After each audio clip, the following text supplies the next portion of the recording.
What is up, everybody? It is your boy MeeSeeksMalik here. In today's video, I will be sharing with you guys because I'm pretty sure this is going to be asked or it's going to be requested. So I'm just gonna get it out the way right now. But I'm gonna be sharing you guys why I got into modding and like what actually started this whole thing off. So before I get started with this video, it is important that you do leave a like on this video, and if you're new to the channel, please do subscribe for more, just more videos in general, because at this point it's not even about gaming anymore. It's just random stuff. I do news and all this other stuff. I don't know, it was just gaming at first, but now there's more stuff. But anyway, so why did I get into modding? How I got into modding? First, it started off with like this little obsession with computers and coding.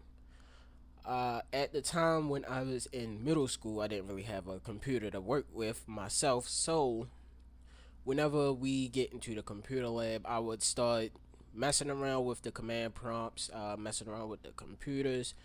I remember one of my computer teachers told me that I can't get through the command prompt settings to change the administrator passwords. I managed to do that. I actually got into it, and like from that point, I was like, hold on, I got control.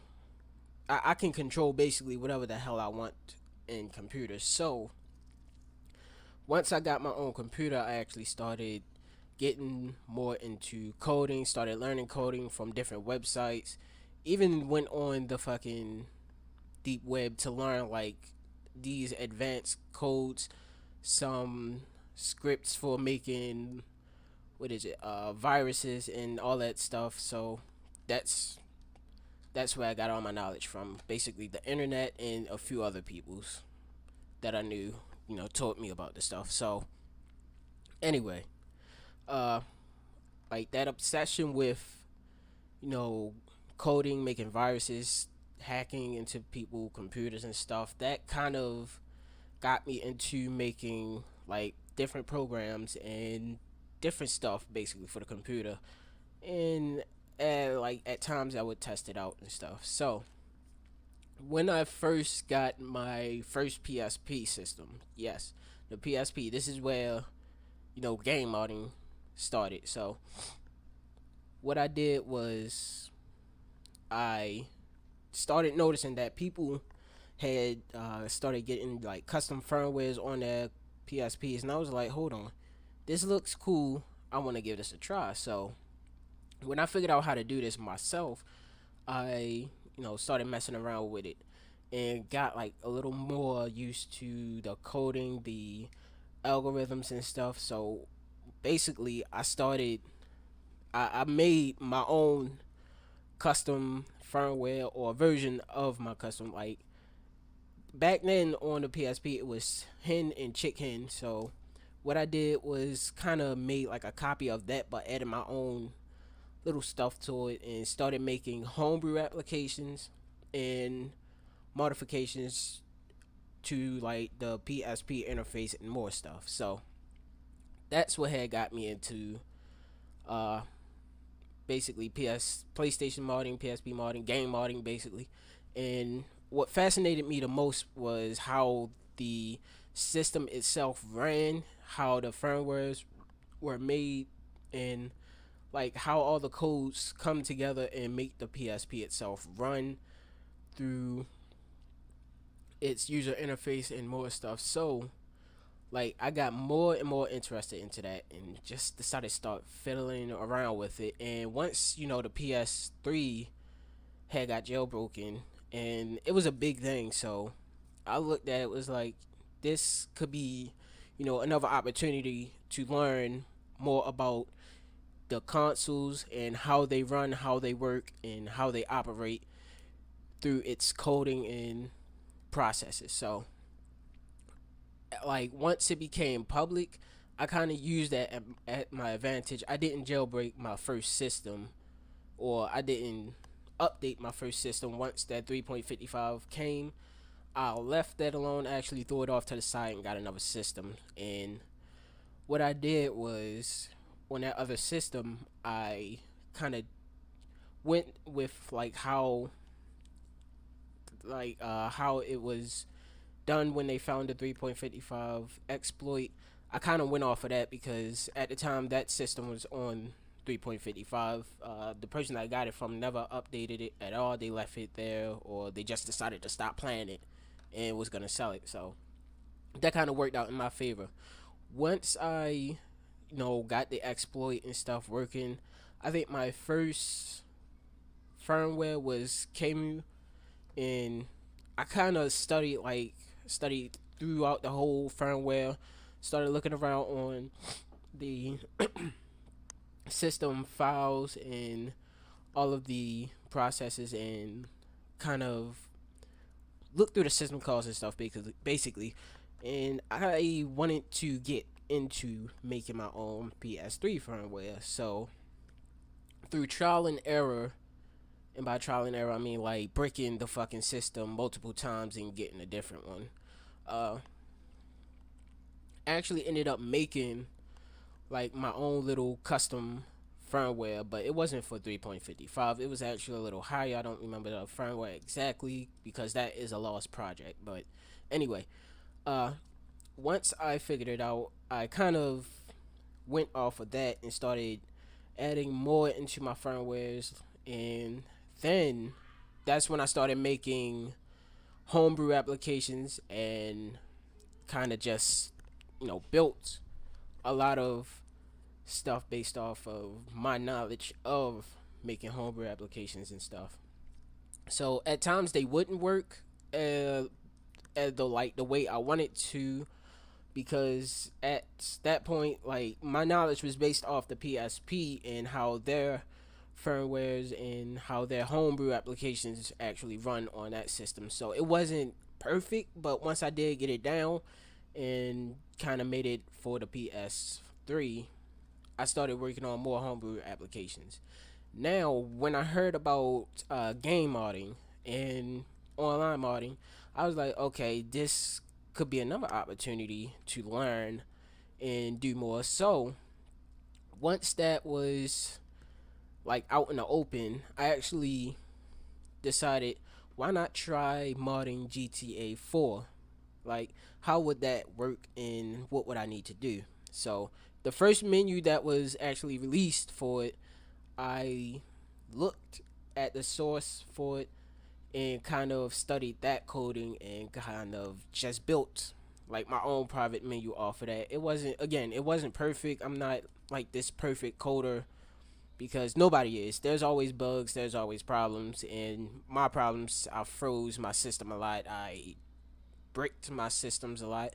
So, the whole trial and error thing basically kind of got me to the point where I am now.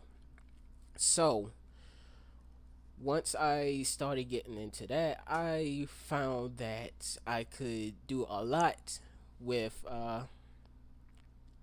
the game modifications and mod menus and stuff. So I started adding more features as I found the codes for them, and as I seen like shared codes from other developers, and just built off of it like usual. So I really didn't like profiting off of these mods or anything. I started selling mod menus to certain people. It wasn't like a public thing because I really don't like sharing my own projects at all.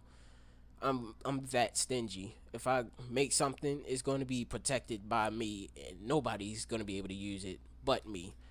So that's basically how I was feeling about things. But yeah, once that was, kind of done and over with, I stopped for a while and came back to it and started basically going back to homebrew application development. I made a file system. Not it was kind of similar to multiman, multiman, a little bit similar, but not completely. It was like it's like a file browser. That's how I made mine, and I kind of got into a lot of that. So that's how I did it, and that's how I felt was needed for it. But yeah, that would have been that. So as I kind of grew more into the whole developing scene, I kind of dabbled a little too much into it and gave it a break again. And like GTA 5, once that was out, I was playing that legit for a good while. Then I started working on menus and mods and stuff with a team that I've been with for a good 2 or 3 years, as like the PS3 modding scene was actually getting popular. They're the EXE team. They were pretty private, and I've been with them for a good while. Still am. Haven't left. They kind of grew a little more, and like half of it is just hackers now who just fuck around with your computer and shit. So it's like you switch left and right from team to team, but all together they're all the same people. They're all together. I'm not gonna say who the hacking team is or where the fuck they came from, but yeah. But as uh as the PS3 went on and more people got into it, more people that were actually making uh that were actually developing stuff for it, not just the randoms that didn't know shit about it. There were a lot of a lot of good things that came into it and a lot of bad things, and I kind of went a little off to the bad things because me, and yeah, just because me, I'm me. I will do that from time to time, but don't judge. But when I did get into other good stuff like sharing my important information, my important finds, codes and stuff, I did kind of feel a little great about that because I'm sharing. Uh, Everybody wants to know about this stuff. A lot of people do, and even if they already do, it's still nice to share with others. But yeah, PS3 modding, I got sidetracked with that and stopped developing altogether. Uh, when RTM tools, I really didn't know too much about. When that kind of came into play a little more, I got into making RTM tools for my team or for myself. So, shit. These tools were pretty useful. Some of them, and most of them were made just for trolling, but it was still useful in some ways. Now, when the PS3 system had this little thing where you could get free games from like a developer server, I kind of profit off of that again because I wasn't making any money. I was in fucking middle school at the time, I think, and it wasn't too much, too many jobs for a middle school kid. So I kind of got into selling all of my stuff, selling my tools for people to use, and then people just started, hey, fuck him, I'll just share this shit with somebody. And that's when I said, you know what, forget it, I'm done selling it, what's the point anyway, and just started giving out for free. But yeah, same thing with mods, modded accounts and all that shit. I started giving them out for free. I really don't like selling because people are just gonna end up giving your shit away to other people that didn't buy it. So I decided, you know what, forget it. I just give it out for free. Y'all know how that is. Well, most of y'all do. The ones that's been around since like my fucking 2-digit days, where I was like in the 50s and 20s and all that shit subscribers. Y'all know how it was. I just gave y'all the accounts. I didn't really ask for y'all to buy them. Just gave them out for you guys. But yeah, um, where the hell was I going with this? At times I did get a little bored of modding and just stopped and kept going, kept going. But the one thing that really pissed me off in the old PS3 modding days were people that abused the mods for their own, for their own pleasure and shit.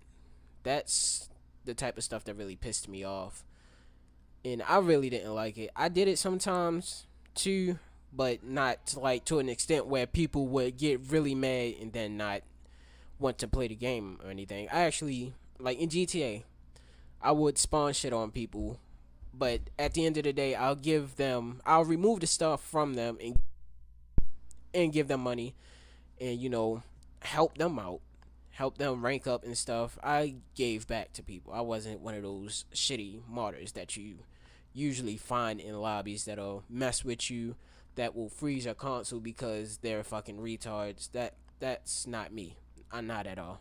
Unless there is another modder that I find in a lobby, fucking around with people, fucking around with me, or fucking around with my friends, I will personally fuck around with them, because at the time I would have the best menu. My stuff will be way better than most modders, and why not? You have a better advantage than them. They'll try to spawn stuff on me. I take it right off, and they're like, wait, what? Yeah, I can do that. Can you spawn shit on them? Spawn UFOs and a lot of stuff, and freeze that console. Can't do shit about it.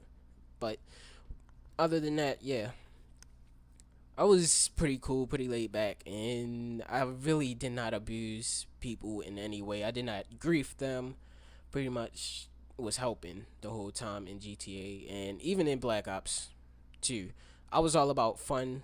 Most people know about this, especially on my Instagram. A lot of people know about this because before YouTube, Instagram was where I would, tell people, hit me up if you want a account, sometimes free, sometimes pay. Hit me up if you want to join me in modded lobbies and have some fun. I was pretty fun and laid back. That's how I was as a modder. As a developer, I was like really, really into my work. I couldn't have no mistakes, especially when I was working with other people. If you fucked up in anything, either I will kick you the fuck off this project, or I would tell you to go over and remake everything and recode everything, because I didn't like to see sloppy work, and I didn't like to see a lot of mistakes. Even though at times I would make mistakes and restart everything, but yeah, I'm really fucking strict on stuff that I make. But that's me. That's how I am. It's a lot for one person. So yeah, kind of a douche at those times. But anyway, PS3 modding, yeah, that's basically why I got into it, because I was intrigued of how like the game consoles were coded, how certain processes were set to do certain things, and how the system worked overall through its algorithms and other stuff. So that kind of grabbed my attention, and like the whole uh computer fascination, that's basically where it started, and that's where all my coding and stuff came from. That's how I'm, and that's why I'm into that stuff, and basically that's me. That's where it all began. That's the origin, from simply messing around with a computer's command prompt, changing administrator passwords and on public computers and stuff. That was how I, got into coding, gaming, and then coding in game modifications. And that's the story basically. So that is me, everybody. That is MeeSeeksMalik. That is his origin. If you would like to hear more, do request.